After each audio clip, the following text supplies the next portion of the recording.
రాష్ట్రంలో గోశాలల అభివృద్ధి, నిర్వహణ, సంరక్షణపై కమాండ్ కంట్రోల్ సెంటర్లో అధికారులతో ముఖ్యమంత్రి రేవంత్ రెడ్డి సమీక్ష. గోశాలల ఏర్పాటుకు సంబంధించి కమిటీని ఏర్పాటు చేయాలని, నిర్ణీత గడువులోగా కమిటీ పూర్తి స్థాయి ప్రణాళికతో రావాలని ఆదేశించిన సీఎం.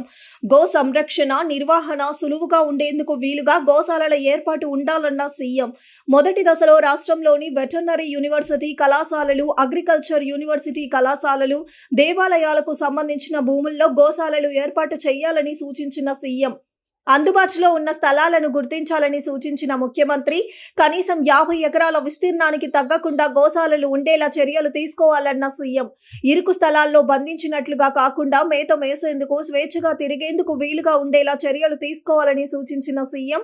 అత్యాధునిక సౌకర్యాలతో గోశాలలు ఏర్పాటు చేసేందుకు పూర్తి స్థాయి ప్రణాళికలు సిద్ధం చేయాలని అధికారులను ఆదేశించిన సీఎం. నిర్వహణ, సంరక్షణలో ధార్మిక సంస్థలను భూ భాగస్వాములను చేసే అంశాన్ని పరిశీలించాలని సూచించిన ముఖ్యమంత్రి. గోశాలల నిర్మాణం, నిర్వహణ, సంరక్షణకు సంబంధించి పూర్తి స్థాయి బడ్జెట్ అంచనాలతో ప్రణాళికలు రూపొందించాలన్న సీఎం. రంగారెడ్డి జిల్లా మొయినాబాద్ మండలం ఎంకేపల్లిలో ఏర్పాటు చేయనున్న గోశాలకు సంబంధించి పలు డిజైన్లను పరిశీలించిన ముఖ్యమంత్రి. షెడ్ల నిర్మాణం, ఇతర డిజైన్లలో పలు మార్పులను సూచించిన సీఎం. మరో 4-5 రోజుల్లోగా తుది మోడళ్లు ఖరారు చేయనున్న ప్రభుత్వం. ఈ సమీక్షా సమావేశంలో సీఎంఓ అధికారులు Seshadri, Srinivasaraju, Manik Raj, Ajit Reddy, special chief secretary Savyasachi Ghosh, HMDA commissioner Sarfaraz Ahmed, పశుపోషణ విభాగం డైరెక్టర్ బి గోపి, రంగారెడ్డి జిల్లా కలెక్టర్ నారాయణ రెడ్డి, వివిధ శాఖలకు చెందిన అధికారులు పాల్గొన్నారు.